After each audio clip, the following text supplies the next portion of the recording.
Entendendo a Bíblia.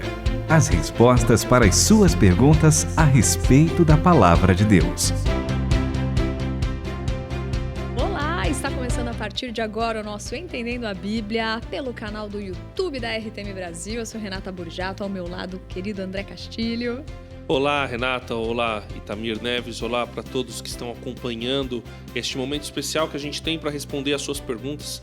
Nós estamos sempre muito alegres e ficamos muito felizes de poder responder aquilo que vocês colocam para a gente, viu? E acho que o pastor Itamir, principalmente, né, recebeu tantas perguntas pessoais ao longo da vida. Só fala um pouquinho mais perto do microfone, tá Itamir. bom. Então Traz o microfone para isso. Sim, aí tá o bom, pessoal melhorou. da técnica. Aliás, o pessoal não vê. Exatamente, mas tem muita gente joia Vamos lá. mandar um beijo para a turma da técnica. Thiago Lisa, Luiz Felipe, Isso, Pedro todo esse pessoal. Campos E temos nosso um querido visitante produtor, também. né? Carlos Pelerran. E tem o visitante hoje. Exatamente, então isso é uma bênção, Nosso né? querido Oséias, que é o pai da Stephanie, que trabalha que também aqui com a trabalha gente. conosco aqui. Exatamente. Então, para nós é um privilégio poder contar com a sua participação. Você participa do nosso programa mandando as suas perguntas. E nós, de alguma maneira, a gente tenta responder diante da palavra de Deus aquilo que você tem respondido, aquilo que você tem perguntado. Vamos com a pergunta da Cláudia de São Paulo. Como Jó entendia ser esse advogado intercessor junto a Deus? É Jesus? Mas vamos lá para o trecho que gerou essa pergunta. Jó, capítulo 16, versículos de 18 a 21. Lemos. Saibam que agora mesmo a minha testemunha está nos céus, nas alturas está o meu advogado, o meu intercessor é meu amigo. Quando diante de Deus correm lágrimas dos meus olhos, ele defende a causa do homem diante de Deus, como quem defende a causa de um amigo. Quem Jó achava que era essa pessoa que estava entre ele e Deus? Vamos começar com quem ele achava ou vamos começar com quem a gente sabe que é? Não, a gente tem uma ideia muito clara que a gente tem a base bíblica no Novo Testamento. Mas a gente tem que lembrar também que Jó provavelmente é um dos primeiros livros da Bíblia, né? Porque ele foi escrito bem antes de Isaías, Jeremias, etc., e dos outros livros de sabedoria. Na verdade, o que a gente pode imaginar, e quase que todos os críticos entendem, é que Jó talvez tenha sido escrito, ou pelo menos ele tenha vivido. Primeiro, não é uma história ilusória, não, é um fato real. Por quê? Porque Tiago, o meio-irmão de Jesus, no Novo Testamento, inspirado pelo Espírito Santo, ele cita Jó. Mas a gente vai falar sobre isso de novo daqui a pouco, porque tem uma pergunta é verdade, sobre tem isso. outra pergunta, né? Exatamente. Então, Jó, ele não tinha consciência ainda do nosso Deus trino, tá certo? E isso significa o quê?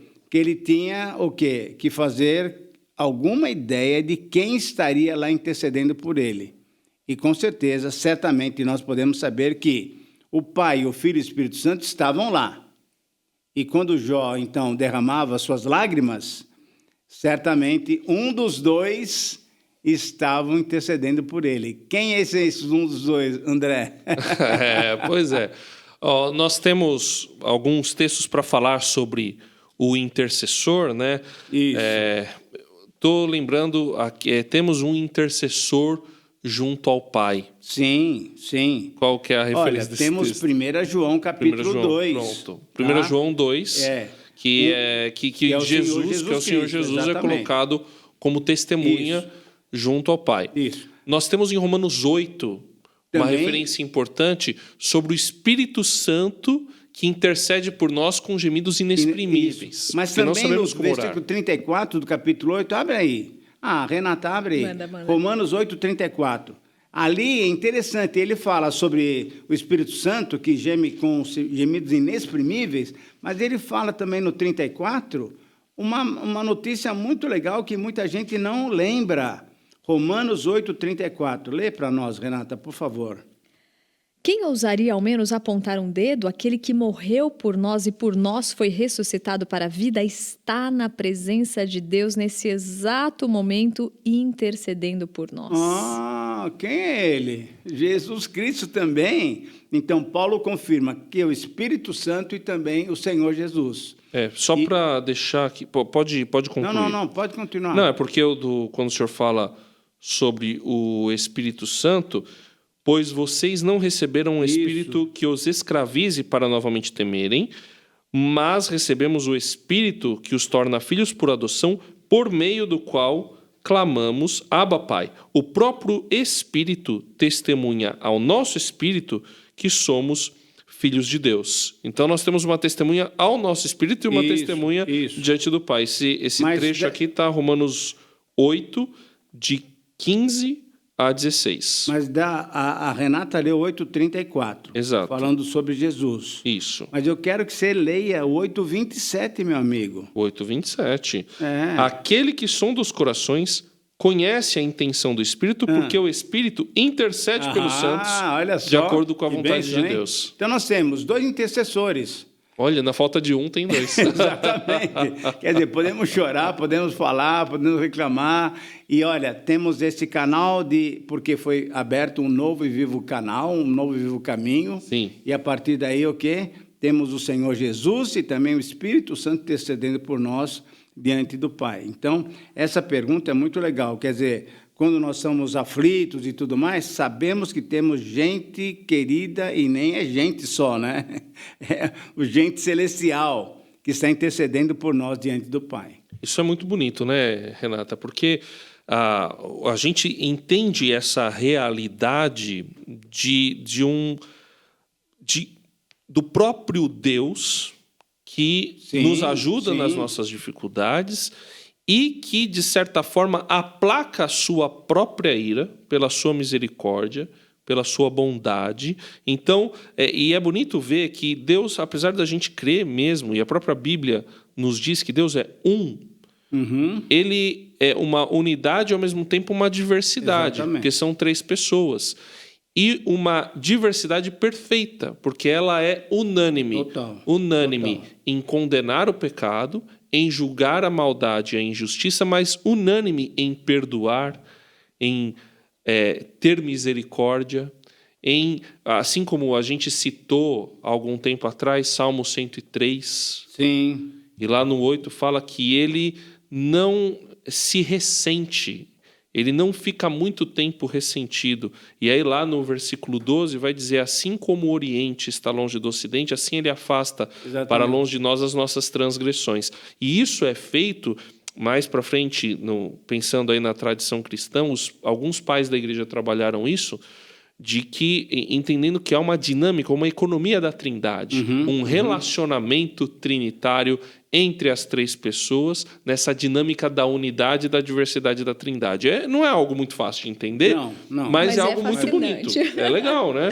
Mas aí, pensando, né? Pergunto para vocês que são teólogos.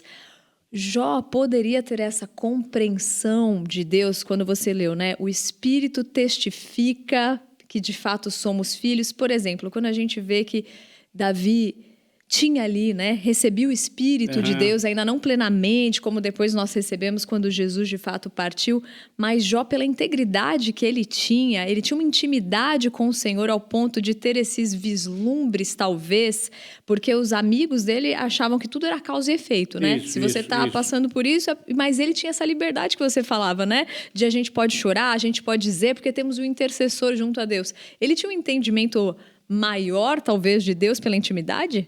Não creio que tinha claramente, racionalmente, não. Tem a questão da revelação progressiva. Exatamente. A gente tem que lembrar de Hebreus capítulo 1, versículo 1, quando o autor de Hebreus, que é desconhecido, ele revela para nós o seguinte, que Deus foi se revelando pouco a pouco, progressivamente. Então, essa colocação que o André fez é super correta. Deus foi se revelando progressivamente. Então, com certeza, essa intimidade que nós temos com Deus, Deus vai nos mostrando algumas verdades. E, com certeza, Jó sabia que ele podia contar com Deus. É isso. Não tinha muita clareza de como era essa intercessão, mas era certamente... E aqui nós temos que entender que já somos do Novo Testamento, a revelação nos mostra que, então, temos esses dois intercessores. Então, certamente, quando Jó se derramava em prantos pela sua situação, o Espírito e também o Senhor Jesus, que era Espírito naquela época, ele intercedia em favor de Jó ao Pai. E daí surge uma pergunta, mas Jesus estava lá desde o princípio? Eu vou deixar para o ouvinte fazer uma pergunta parecida com isso. Sim, né? claro. Não vamos responder agora, não. Tá. Vamos deixar o ouvinte fazer. Mas o que eu queria comentar mesmo é que, a respeito de Jó, como que Jó via a situação? E o que está acontecendo aqui nesse texto de Jó? Jó está dizendo, o argumento aqui de Jó com os seus amigos é o seguinte: eu estou sofrendo, eu sei disso. Eu estou sofrendo e eu sei que esse sofrimento vem de Deus. Ele fala sim. isso daí. Ele só não entende por que ele sofre. E o que os amigos de Jó vão dizer? Aquilo você que sofre... a Renata falou, causa e efeito. Exato, você cometeu, você tem... sua ficha está suja. Exatamente. Né? Você fez alguma bobagem. Para você estar sofrendo, porque é aquilo lá. Né? Se alguém está sofrendo, é porque cometeu Fez pecado. alguma coisa errada. E o que Jó diz? Eu não fiz nada de errado.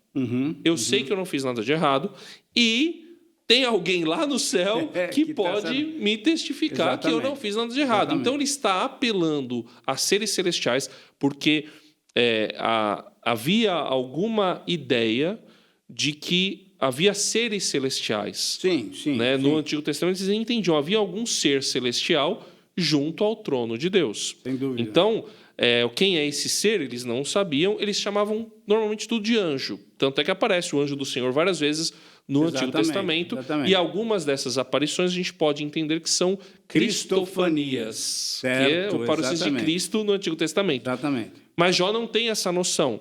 Ele sabe que a ficha dele é limpa. Que tem E alguém também intercedendo por ele. E aí lá. ele vai dizer, olha, Exatamente. eu tenho um ser celestial que está lá.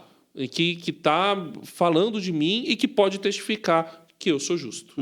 Agora, o que é interessante é que se a gente gosta hoje de ler esses autores existencialistas, né, Kierkegaard, Viktor Frankl, olha como Jó, né, uns capítulos antes, estava nessa questão de tentar entender, mas ora sim, ora não, porque a progressão ainda não tinha, né, sido completa mesmo, Deus falando com a gente através de Jesus. Capítulo 9 de Jó, no versículo 33, ele disse: tão somente houvesse alguém para servir de árbitro entre nós, para impor as mãos sobre nós, alguém que afastasse de mim a vara de Deus, para o seu terror não mais me assustar, então eu falaria sem medo. Mas não é o caso. Então ele ainda não sabe. Ele ainda não tem toda a revelação completa, né? Exato. Graças a Deus que nós já temos essa revelação. A gente já sabe quem intercede pela gente. Então, nós temos o Senhor Jesus, que nos salvou e intercede por nós, e Ele nos dá o Espírito Santo, que também intercede por nós. Que é uma bênção. obra perfeita. E a Graças gente a se Deus. alegra por isso. Vamos agora com a pergunta da Laís, da Bahia. Ela nos mandou o seguinte recado: qual a interpretação correta de prostituta quando a Bíblia fala sobre Jezabel? Muitos de nós temos uma visão que Jezabel é uma prostituta no sentido sexual, mas já ouvi interpretação dela ser prostituta no sentido de adorar a outros deuses. E vocês já ouviram isso daí também na Bíblia? Olha, na verdade, nós temos que ler o texto da palavra de Deus, que é Apocalipse, capítulo 2, versículo 18 em diante, que vai nos mostrar exatamente essa senhora, né? É uma carta à igreja de Tiatira. De Tiatira, exatamente. São as cartas em que o Senhor Jesus está avaliando as igrejas e uma carta que vale para as nossas igrejas hoje. Então, olha assim o que ele diz. Ao anjo da igreja de Tiatira, escreva: essas são as palavras do Filho de Deus, cujos olhos são como chama de fogo e os pés como bronze reluzente. Conheço as suas obras, o seu amor, a sua fé, o seu serviço, sua perseverança, e sei que você está fazendo muito mais agora do que no princípio. Quer dizer, então ele está dando um elogio muito legal para essa igreja. Legal. Porém... No entanto, contudo... eu tenho contra você o quê? Você tolera Jezabel, aquela mulher que se diz profetiza. Com os seus ensinos, ela induz os meus servos, agora, olha só, a imoralidade sexual e a comerem alimentos sacrificados aos ídolos. Aí ele fala uma porção de coisa dele, tem que arrepender-se, etc. Então, nós temos aqui uma posição dupla, né, dessa mulher. Versículo 22, ele diz: por isso vou fazê-la adoecer e trarei grande sofrimento aos que cometem adultério com ela, Isso. a não ser que se arrependam das obras que ela pratica. Então, o que é adultério? Tanto as obras da carne, sexuais, também como ao adultério espiritual, adoração de ídolos. Então, essa mulher, aquilo que essa irmã querida Laís falou, que ouviu e está correto. Quer dizer, ela tanto é no sentido sexual como no sentido religioso. Exato. Jezabel é referência a uma rainha do reino de Israel, o reino do norte. Isso. A história dela, que não vai dar para a gente ler, porque tem muita coisa e muitos detalhes, está, anote aí, você pode anotar onde que é a referência da história de Jezabel para você poder ler. 1 Reis 16, a partir do versículo 29, que é o início do reinado de Acabe, e logo ali ele vai contar, eu vou pedir para a Renata ler um trechinho, Renata, que é ali no versículo 31, a partir dali, quando ele fala com quem Acabe se casou. E aí a história de Jezabel vai até 2 Reis 9:37. Mas tem muitos detalhes, aparecem Elias e Eliseu, Acabe morre, reina o filho dele. Então, e ali acontece uma guerra, uma invasão, e é nessa guerra que Jezabel morre de uma maneira terrível. Nossa. Mas aí a gente descobre a identidade de Jezabel ali em 1 Reis 16. Qual versículo que você vai ler, Renata? Olha, eu vou ler ali a partir do 31, como se não bastasse cometer os mesmos pecados de Jeroboão, filho de Nebate, ele ainda se casou com Jezabel, filha de Etibaal, rei dos Sidônios, e passou a servir e adorar Baal. Então, ela teve, infelizmente, chamou ele para o lado ruim da força, né? Boa. E essa é a prostituta, o quê? Religiosa. Agora, por que ela leva... acho que é importante a gente explicar, Itamir, porque ela não era do povo de Israel. Não. Mas ela levou o povo de Israel a esse adultério. Por que é adultério espiritual? Porque estão negando Deus, estão agora adorando outros ídolos. E o Deus com quem eles haviam feito uma aliança. Exatamente, Baal. Então, exatamente, a aliança foi feita com Jeová. Exato. O Deus do Antigo Testamento. Nosso Deus. Deus de Israel. Exato. Né? E aí agora chega um rei que infelizmente não andava nos caminhos do Senhor, casa-se com uma estrangeira, e a partir daí essa mulher que adora Baal leva o povo todo a adorar. Então, é uma prostituição. Porque havia um compromisso do povo de Israel com Deus, um compromisso escrito, uma aliança. Exatamente. E aí essa aliança ela é quebrada pelo povo de Israel. E havia sido previsto, inclusive, que se o povo de Israel quebrasse essa aliança e cometesse esse adultério, essa idolatria, que é o adultério espiritual, havia a quebra também das bênçãos que viriam pela aliança. A disciplina de Deus viria sobre eles. Olha, talvez você possa se lembrar, eu creio que você se lembra, de um profeta que experimentou isso. Por quê? Porque Deus quis mostrar para o povo de Israel como eles haviam se prostituído religiosamente, negando a aliança que o Senhor tinha feito lá atrás com Moisés. E essa aliança foi quebrada, e agora na época dos reis, fala aí, tem um profeta que, olha, essa situação é delicada, hein? Oséias é o profeta que o Senhor, quando começou a falar com ele, capítulo 1, versículo 2, diz, vá, tome uma mulher adúltera, olha só. Pode ser também prostituta, a palavra aqui. Exatamente. E filhos da infidelidade, porque a nação é culpada do mais vergonhoso adultério por afastar-se do Senhor. Porque Jeová, ou Yahvé, né, o Senhor Deus, é o marido e Israel é a esposa. Então, por causa, nessa ideia, o povo de Israel como esposa deveria se manter fiel a Deus. Não se manteve, adorou outros deuses, e aí com isso cometeu adultério. É a figura aqui. É a ideia, exatamente essa. Quando a gente chega no Novo Testamento, você, logo no comecinho da igreja, o pessoal pensa na igreja primitiva, né, Renato? E fala, não sei se o pastor Itamir já ouviu isso, era uma maravilha a igreja primitiva. Era sensacional. O povo todo, final do Atos 2, Atos 4, vivia tudo em comum, né? Aí a gente vê Ananias e Safira. Sim, já começa ali. Que mentem para tentar serem mais espirituais, ou parecerem espirituais. Exatamente. E quando a gente lê as cartas de Paulo, a gente vai ver que ele já está corrigindo alguns problemas, tanto de ordem moral, lá em 1 Coríntios, com que certeza. tem um homem lá né, fazendo coisas erradas, né, imoralidade sexual mesmo, quanto depois em outras cartas, Efésios, Colossenses, vão tratar de heresias. Exato, Depois, exato. Em João, também há tratamento de heresias. 2 Pedro, principalmente, fala muito sobre a respeito dos falsos profetas. E Judas também. Filipenses também fala, Judas também. É muito forte. E aí, em Apocalipse, lá provavelmente final do primeiro século, início do segundo, está tratando de heresias. E qual que é uma heresia importante, no sentido assim de ser quase que concorreu com o cristianismo, é o gnosticismo. Exatamente. E uma das coisas que o gnosticismo falava, e havia algumas seitas gnósticas que pregavam isso, é que espírito é uma coisa, o corpo é outra.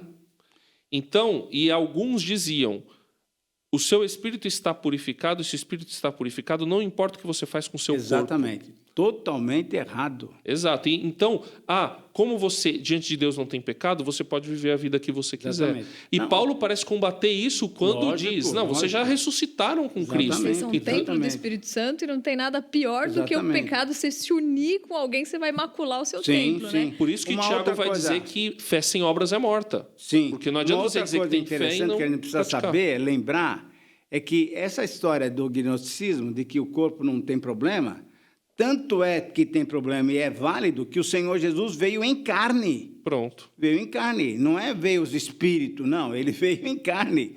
Para ter uma vida santa, pura. E aí, então, mostrou que esse é o nosso chamado para imitar o Senhor Jesus Cristo.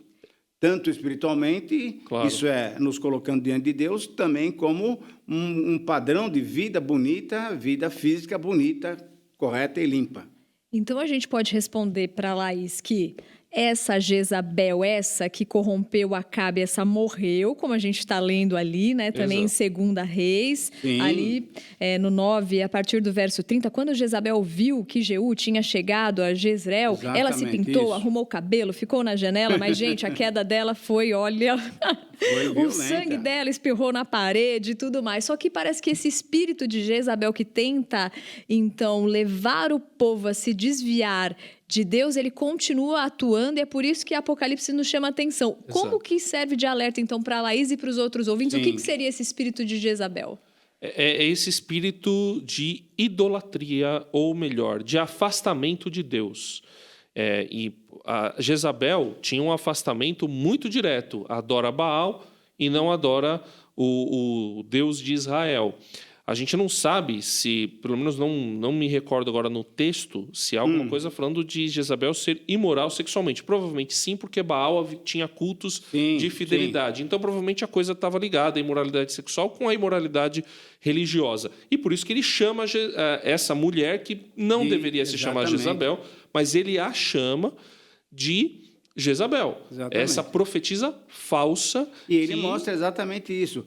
Tanto a prostituição espiritual como a prostituição física, infelizmente. Exatamente. Levando o pessoal para uma vida desregrada nessa área sexual. Então, alguém que traz um ensino errado, um ensino que está fora da palavra de Deus, que está fora da vontade de Deus e dos princípios bíblicos, ele está no espírito de Jezabel, podemos dizer assim. Sem dúvida nenhuma, sem dúvida. E olha, ainda temos mais alguns minutinhos, mas dá pra gente brincar aqui falando, sabe o quê? Tem mais um minuto só, Só mais um minuto, mas que a gente brinca também quando fala, né? Tipo, espírito de Judas, seu traidor, ou tantas outras coisas que são personagens que de fato aconteceram. Existiram. E que não dá pra gente segui-los como exemplo, mas que fica a lição justamente para quando algum comportamento estranho a gente fala, isso tá me cheirando uma coisa, hein? É verdade. É melhor tomar cuidado. O que é interessante, talvez seria bom para que todos nós que estamos estamos participando do programa, você que está mandando perguntas e nós estamos respondendo, vamos lembrar sempre que a Bíblia é um livro muito real, muito real. Ela não só mostra umas coisas bonitas, ela mostra também as coisas ruins, para mostrar o quê? Que nós não devemos cumprir aquelas coisas, devemos cumprir outras coisas. Então, nós temos um padrão muito elevado, se nós pudermos penetrar na palavra de Deus, ter uma vida correta, limpa, bonita, para a glória de Deus. Que assim seja. E agora vamos com Sidney Pereira Lima, que nos mandou. Primeiro, ele fez uma afirmação, e aí surge, então, o pedido de uma explicação maior. Ele disse assim: Jó é um personagem que, para mim, é uma metáfora. A literatura do livro de Jó é poesia, como Jonas e Salmos. Então, ele já está afirmando que os três só são poesia. Mas expliquem um pouco sobre esse livro. Jó é real ou metáfora? Quer falar um pouquinho? Começar? Podemos começar. Jó é poesia? Com certeza. Jó está até... Dentro dos livros de sabedoria, não é isso? Os livros... existe uma classificação do Antigo Testamento. Na verdade, existem duas classificações do Antigo Testamento. Existe a classificação do Antigo Testamento pelos cristãos, certo, e a classificação do Antigo Testamento pelos judeus, né? Hoje pelo judaísmo, porque é a Bíblia judaica, o Antigo Testamento. O livro de Jó, ele está na classificação dos cristãos nos livros poéticos, exato, junto com Salmos, Provérbios, Eclesiastes e Cânticos de Salomão. Isso. Na Bíblia hebraica, ele está numa parte chamada Escritos, porque a Bíblia hebraica, a Tanakh, ela se divide em Torá, Neviim, que são os proféticos, e Ketuvim, que são os escritos. Nos proféticos estão não apenas os profetas, mas também os livros que nós chamamos de históricos, com exceção de 1º e 2º Crônicas. E não está entre os proféticos Daniel. Certo. Daniel, 1º e 2º Crônicas, estão nos escritos. Agora eu não me lembro se Esther, Esdras e Neemias também estão nos escritos. Não me lembro. Que sim, lembro sim. E aí os poéticos estão nos escritos. Sim. E também. Jó está dentro dos escritos. Em função disso, em função da linguagem que Jó usa, em função da própria teologia de Jó, alguns estudiosos da Bíblia colocaram Jó como um dos últimos livros a terem sido escritos no Antigo Testamento. Então, e aí, a partir disso, o pessoal disse: é possível que Jó tivesse sido escrito como uma parábola, como uma grande parábola, como uma grande metáfora, que é essa interpretação que o Sidney traz para a gente aqui. Uma das coisas que mostrariam que Jó, de acordo com esses estudiosos, que Jó foi escrito mais para frente, é que ele traz, por exemplo, a figura de Satanás. Satanás é uma figura que não aparece naqueles que são considerados os escritos mais antigos do Antigo Testamento. Não aparece Satanás, a não ser em Gênesis 1, mas ele não aparece mais na Torá. Sim. Ele não aparece nos escritos proféticos muito, né? Satanás vai aparecer, claro, você tem Ezequiel, o trecho de Ezequiel, o trecho de Isaías lá, que vão falar sobre o rei de Tiro e sobre o rei da Babilônia, mas que não estão diretamente falando sobre esse ser celestial contrário a Deus, que é Satanás. Em Jó aparece a palavra Satanás, Satã, o acusador. E dentro do judaísmo mesmo há uma discussão sobre essa figura de Satanás, sobre essa figura do diabo, e eles vão entender de maneira diferente dos cristãos. Nós temos uma compreensão depois do Novo Testamento a respeito da figura desse opositor de maneira mais clara. Ele vai aparecer também em Daniel. Sim. Então nós temos aí e em Crônicas também vai aparecer um espírito ali, quando está escrito de um jeito em Reis, e em Crônicas está escrito de outro jeito, o espírito que incomoda Saul, que ali é enviado por Satanás. Então, esse Satanás teria sido, de acordo com esses autores, uma inserção posterior a partir do contato que os judeus tiveram com os persas, onde havia a ideia de Maniqueu e também dos zoroastristas, de duas entidades que tinha uma espécie de batalha entre si, a entidade do bem e a entidade do mal, e aí Satanás teria sido colocado como essa entidade do mal. Então, por conta disso, alguns vão colocar que Jó é uma parábola, até porque quando aparece Jó, aparece na terra de Uz, um homem chamado Jó, não aparece nenhuma referência aqui nem à lei mosaica, nem a Israel. Então, o pessoal coloca, isso aqui parece ser uma parábola, e outros vão dizer, mas como não aparece referência à lei mosaica, provavelmente é um personagem lá da época dos patriarcas. Né? Então, há muita discussão a respeito de quem seria Jó. Aí, o professor Itamir pode complementar isso que a gente está conversando. O que eu gostaria de deixar claro é o seguinte, que quando o Novo Testamento cita algumas personagens do Antigo Testamento, nós temos que ter muito cuidado, porque se o Novo Testamento, que é inspirado por Deus, como foi o Antigo Testamento também inspirado por Deus, pelo Espírito Santo, se um Novo Testamento cita o Antigo Testamento, se uma palavra do Espírito Santo no Novo Testamento é citada também por um profeta, por um livro do Velho Testamento, que também é inspirado pelo Senhor, significa que ele não está discordando um do outro. Então, Tiago 5, versículo 11, é muito claro. A Renata pode ler para nós? Tiago 5, versículo 11. Esse homem, Tiago, que é o meio-irmão de Jesus, vamos lembrar disso. Quer dizer, então, não é alguém completamente fora, né, do conhecimento bíblico, do conhecimento das Escrituras.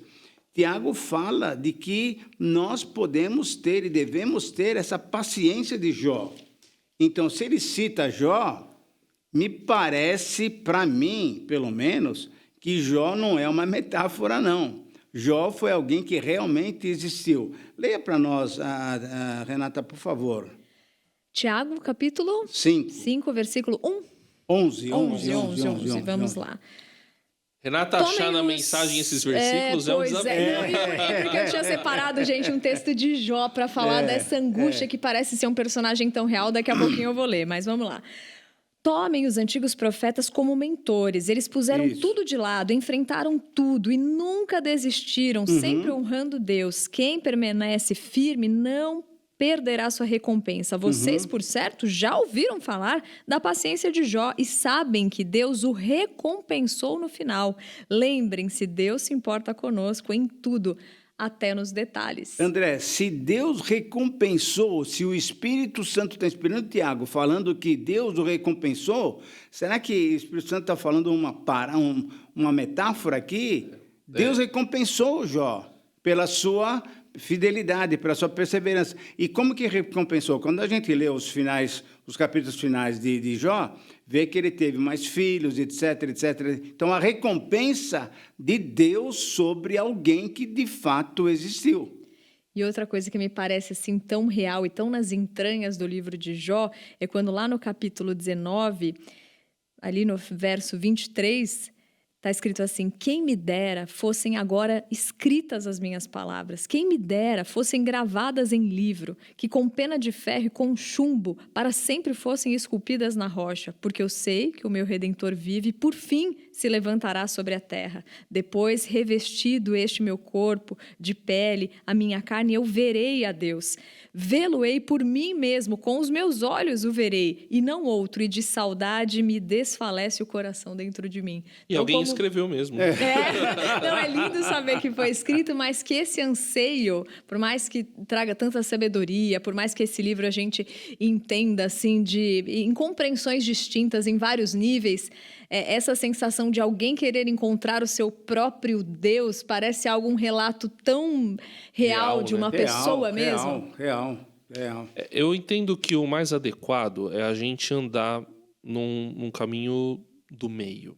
Né? Eu sei que o professor Itamir até citou anteriormente que ele entende que Jó foi escrito, é um dos primeiros livros da Bíblia, ali quase junto com a Torá, talvez. O senhor tem uma sugestão de autoria, na sua opinião? Uma das posições é de que o próprio Moisés tem escrito.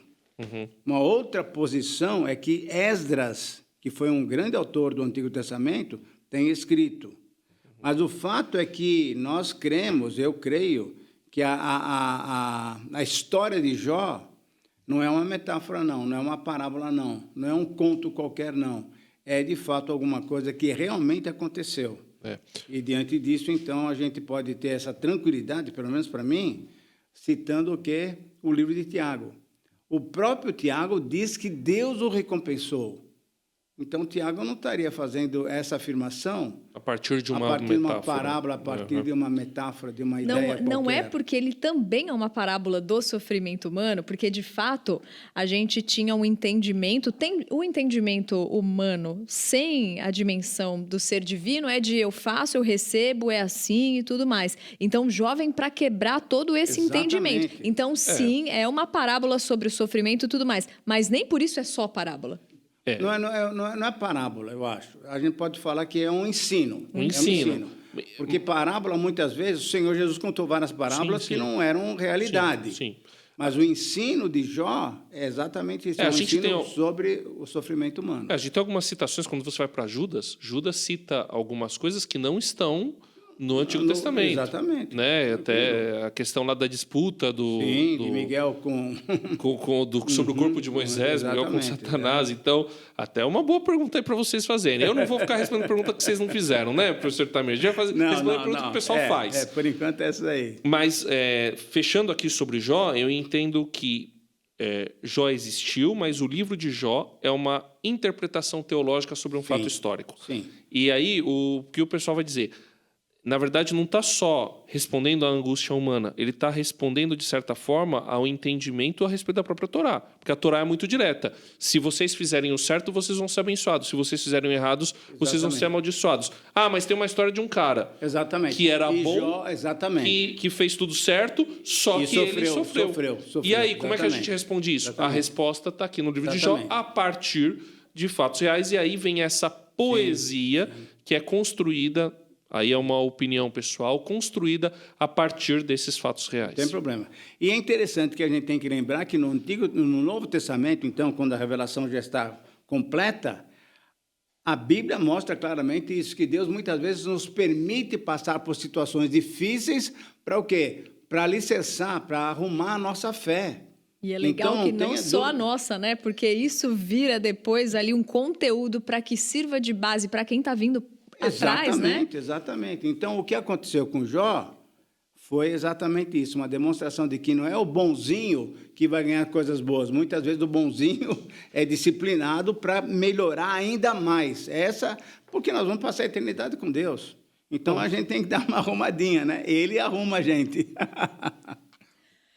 Agora nós vamos com Dona Jacira, de Cascavel, no Paraná. Ela nos mandou a seguinte pergunta: como será no céu? Reconheceremos as pessoas ou só vamos ter lembranças boas? E aí, tem quase que duas perguntas. Uma, se a gente vai se reconhecer, se eu vou saber quem é o André, se eu vou saber quem são minhas filhas, e mais, se vai ser só oba-oba, a gente vai lembrar de coisa triste também, hein?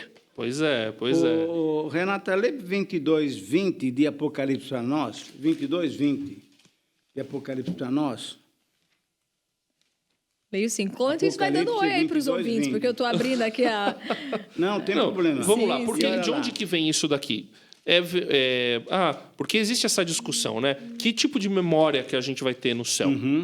A gente vai ter memórias só boas, memórias só ruins? E aí a discussão vem a partir justamente desse texto que a Renata vai ler, que é o texto em que, pelo jeito, no céu não vai existir sofrimento. Até algum tempo atrás, em outros programas, a gente falou sobre a ausência do sofrimento e a ausência do mal. Tem alguém querendo fazer um mal pra gente aí, ligando o celular ao vivo aqui. Né? Quer dizer, é gravado, mas é ao vivo. Mas não vai ter erro também no céu. Mas o pessoal, entendendo que não haverá sofrimento do céu, se eu me lembrar, por exemplo, de um amigo querido que não aceitou Jesus e foi para o inferno, eu vou sofrer. Sim. Se eu lembrar de problemas que eu tive, eu vou sofrer. Exato. Então, se haverá a ausência completa de sofrimento, então eu não vou ter memória do sofrimento. Essa é a discussão. E aí, como é que a gente... E aí quer dizer... a gente vai ter que resolver isso. Ou não. Não, mas temos alguns textos que podem nos ajudar. Tá. Leia o 22:20. Aquele que testifica a respeito de todas estas coisas diz mais uma vez: estou a caminho, logo chegarei. Sim, vem, Senhor Jesus. A graça do Senhor Jesus seja com todos vocês. Vocês falaram 22:20, eu achei meio estranho. Será que é isso mesmo? Não, mas tudo bem. Mas aí, agora eu quero completar com 14 de João, Evangelho, do 1 ao 3. E isso aqui é uma palavra do próprio Senhor Jesus. Então, lá em Apocalipse, nós temos o seguinte: um testemunho de que ele vem. Mas aqui em 14, João 14, ele está falando o que vai acontecer. Ele estava conosco ainda. E aí, dá uma lida aí, 14, 1 a 3. Não permitam que esta situação os aflinja. Vocês confiam em Deus. Não confiam? Confiem em mim. Há muitos lugares na casa do meu pai. Se não fosse assim, acham que eu teria dito que vou preparar lugar para vocês? Mas, se vou preparar lugar para vocês, significa que vou retornar e levá-los comigo para que possam viver onde eu vivo. Vocês já sabem o caminho que vou tomar. A gente vai viver lá junto com Deus. Agora me diz uma coisa, a gente vai viver com Jesus que já subiu, que já foi preparar para a gente.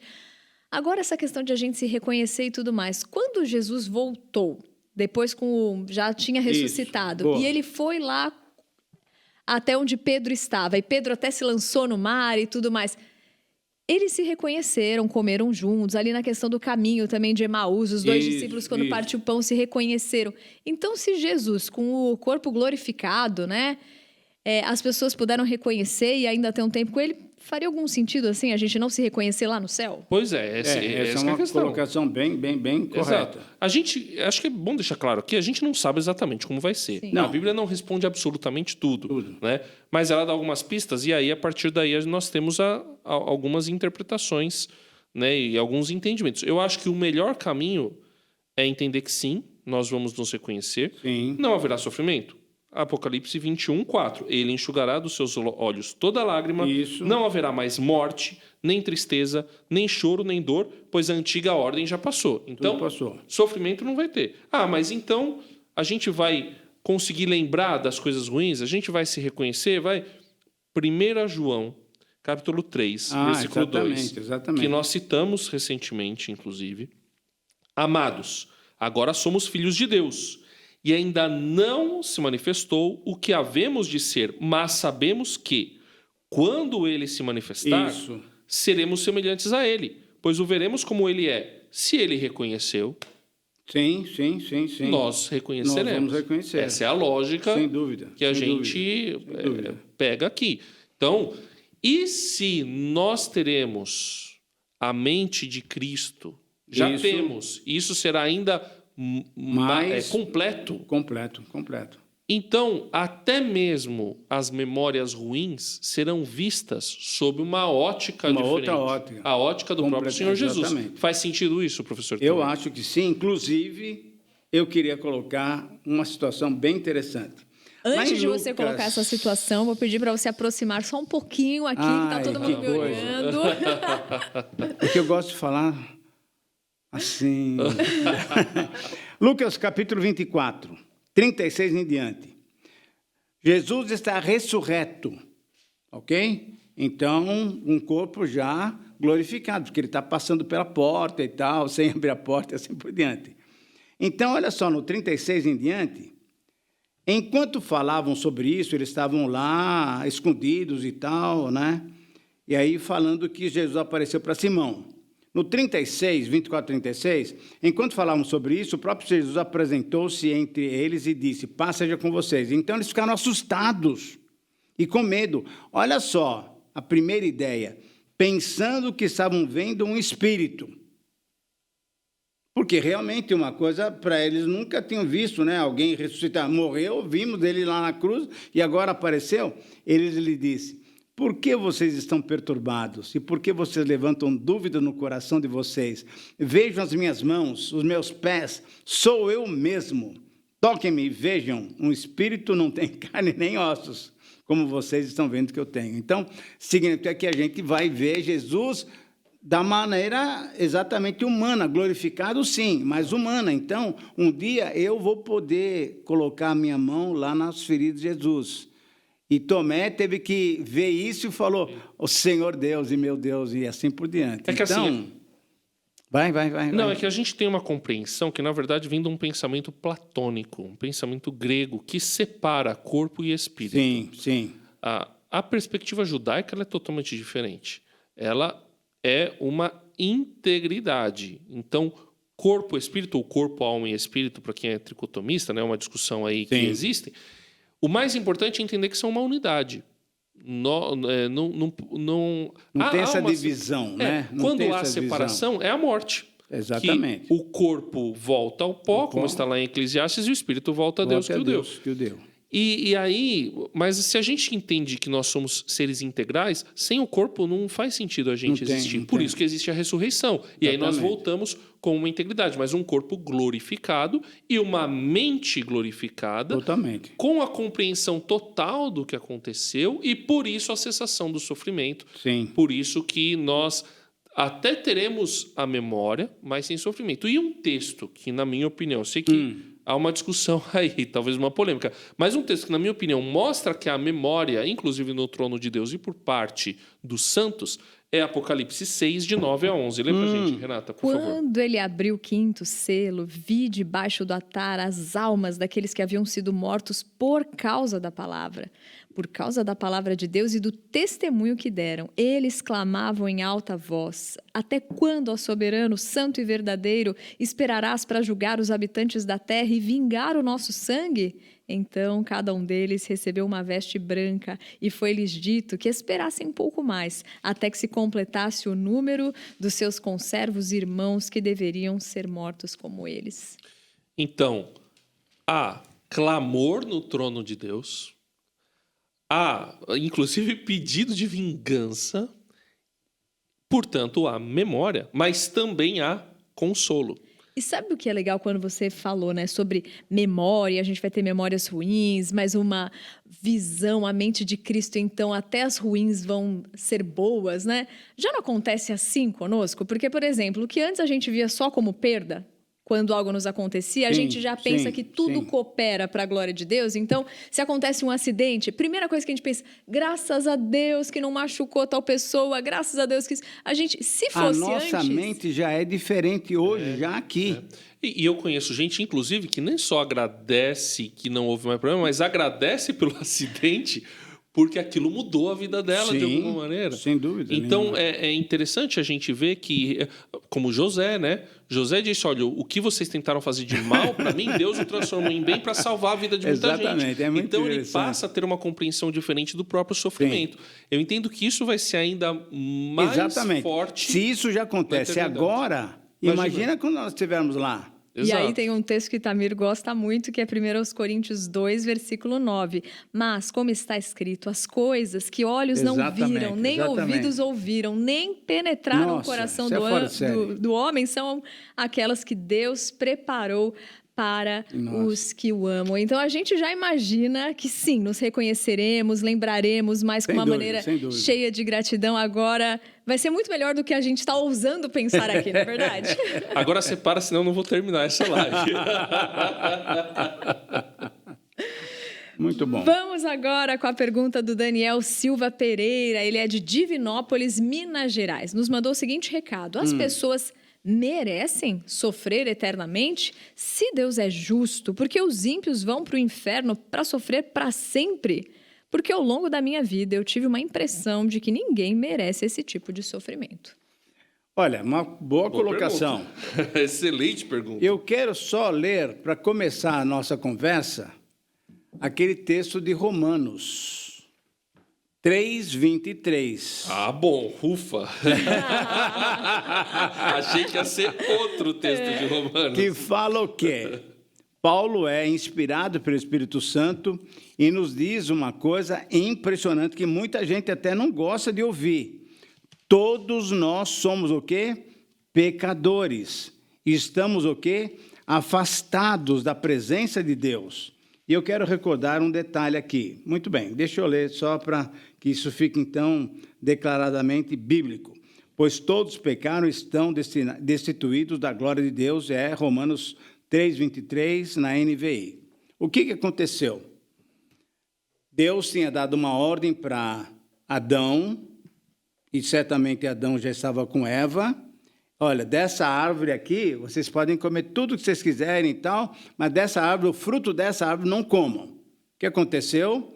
Eva foi tentada, Adão também caiu na tentação e comeram. E o que eles foram? Expulsos do paraíso. Saíram da presença de Deus. E isso significa o quê? Que toda a raça humana, e toda a raça humana naquele tempo, quem eram? Adão e Eva. Toda a raça humana foi jogada para fora do paraíso. Portanto, a resposta à pergunta se as pessoas Isso. merecem sofrer eternamente é sim, merecem, porque se afastaram de Deus. Exatamente. E o sofrimento... Aliás, eu mereço. Exato, você merece. eu também. Tá? Aí, olha Renato, só, todo mundo merece. até eu, né? A ideia é a seguinte, né, André? Uma vez que nós não queremos aquela vida que o Senhor tem planejado para nós queremos cumprir a nossa vontade, que foi uma vontade, infelizmente, sugerida por Satanás e aceita por nós, raça humana. O que acontece? Nós queremos ter uma distância de Deus. Uma distância de Deus é sofrimento, porque Exato. Quem dá a vida é Deus. Eu gostei muito de... Eu ouvi isso do pastor Hilton Figueiredo, que... Estou aqui com... acho que não dá para ver pela câmera, porque o Thiago enquadra muito bem. Sim. Então, parabéns, Thiago, pelo trabalho. Muito legal, estou falando sério.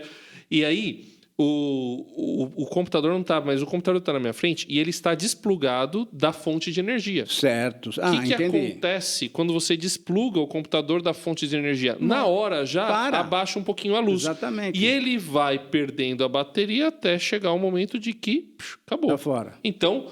Se eu estou desconectado da fonte da vida que é Deus... Meu pai, acabou. eu vou tenho morrer. sofrimento, eu tenho... Exato. E aí, não tem dúvida que a Bíblia é muito clara em dizer que temos o céu, na presença de Deus, e temos o inferno, que é longe da presença de Deus. Então, certamente, essas pessoas que não quiseram ficar na presença de Deus...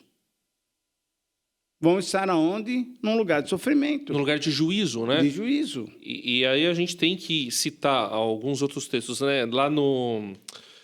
Quando você tem em Deuteronômio, no capítulo... Quando ele vai citar novamente os 10 mandamentos... Sim. Capítulo 6 por diante. Por exatamente. Aí, ele vai isso. dizer que ele é um Deus que... ele é justo, ele não toma o culpado por inocente. Sim. E ele amaldiçoa até a 3ª geração, aqueles que descumprem, mas abençoa até 1000 gerações. Exatamente. Aqueles que cumprem a sua vontade. Agora, eu peço perdão, mas eu não sei se eu estou citando correto, se é Deuteronômio 6, Deuteronômio... Enfim, Êxodo 20 vai citar também os 10 mandamentos. A gente tem ali na Torá, na lei. Quando a gente faz o programa ao vivo é isso, né? A gente lembra e nem sempre lembra a referência. Agora, será que isso significa que Deus é injusto? Bom, se ele estabeleceu um parâmetro de justiça, ele não pode descumprir esse parâmetro que ele estabeleceu. Então, afastamento de Deus tem que ser aplicado à justiça de Deus. E vai ser um sofrimento eterno. Agora, a pergunta que eu faço... e que a Bíblia responde, é se Deus está feliz com isso. Se Deus está satisfeito, ou seja, se ele tem prazer nessa condenação. E a resposta, naquele que para mim é um dos textos mais bonitos do Antigo Testamento, está em Ezequiel 33:11. A resposta é não. Juro pela minha vida, palavra do soberano Senhor, que não tenho prazer na morte dos ímpios. Antes, tenho prazer em que eles se desviem dos seus caminhos e vivam. Voltem! Deus está gritando aqui, Tamir. Está pedindo, Voltem-se dos seus maus caminhos. Eu vejo Deus chorando aqui. Por que o seu povo haveria de morrer, ó nação de Israel? Quer dizer, Deus não quer que as pessoas vão para o inferno. Ele não quer. Não é desejo do Senhor. Se o Senhor é amor, se o Senhor é bondade, Ele não quer. Por isso que ele providenciou Jesus. Então. Para poder... Porque Deus não se conforma em estar longe da gente, em ter o ser humano longe. Ele não precisa do ser humano, mas ele não se conforma. Não, André, se ele fez o ser humano, é porque ele gostaria de estar com a gente. Ele quer ter relacionamento com a gente. Então, quando todos nós pecamos, certamente... Olha, você falou um texto do Antigo Testamento. Deixa eu falar um texto do Novo Testamento. Por favor. Não, deixa a Renata ler. Pronto. Não, você lê esse porque eu tô com dois aqui, ó, engatados, e a gente só tem 5 minutos. 1 Timóteo, capítulo 2, versículo 3. Isso é bom e agradável perante Deus. Isso é o que é orar pelas autoridades. Porque o nosso Senhor, nosso Salvador, deseja que todos os homens sejam salvos e cheguem ao conhecimento da verdade.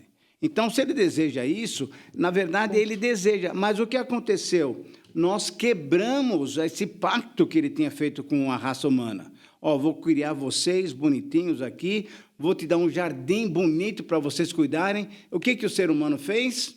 Simplesmente pecou. Simplesmente desobedeceu a Deus. Foi na conversa de Satanás. E a partir daí, então, nós temos essa raça humana toda comprometida. A graça de Deus é que ele tem, pela sua misericórdia e graça, escolhido alguns para estar com ele. Fala, Renata.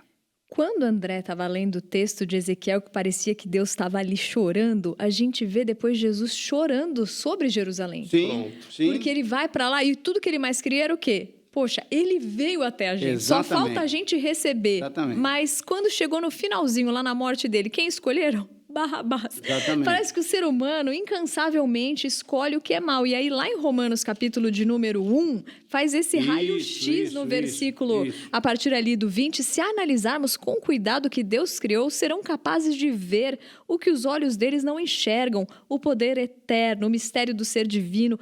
Portanto, ninguém tem desculpa. Vejam o que aconteceu. A humanidade conhecia Deus perfeitamente, mas deixou de tratá-lo como Deus, recusando adorá-lo. E foi reduzido a um terrível estado de insensatez e confusão que a vida humana perdeu sentido. E depois, no capítulo 2 de Romanos, a gente vê também uma esperança, porque se o nosso ouvinte está aflito, Daniel Silva Pereira, acreditando que não é possível, poxa, como a gente vai ficar bem com alguém sofrendo eternamente? Não, a gente não tem que ficar bem. Se Jesus chorou, se Deus ficou extremamente angustiado, a gente tem que fazer a nossa parte. E tem que saber que Deus é muito melhor que nós, porque olha o que vai ser no final. Capítulo 2 de Romanos, lá no versículo 16, a resposta deles, o sim e o não de Deus, será de conhecimento público no dia em que Deus tomar a decisão final a respeito de cada homem e mulher. Aí não tem jeito. E é ele quem vai saber de fato o que há no coração, as intenções e o sim e não de cada ser humano. Enquanto isso, o que a gente tem que fazer, Itamir e André? A gente precisa cumprir a missão, precisa se engajar naquilo que ele coloca, e esse engajamento, boa parte desse engajamento vem dessa angústia que você falou, de não querer ver a outra pessoa sofrer. Então, por que é que o crente, às vezes, é chato em falar do evangelho? Porque ele ama o seu próximo. Exatamente. E ele, aquilo que ele encontrou de bom para ele, o move para que o outro tenha esse mesmo proclamar encontro o evangelho que ele teve. para que ele tenha essa salvação. Quando a gente tem um encontro com Deus verdadeiro, Itamir, a gente também vê quem a gente é.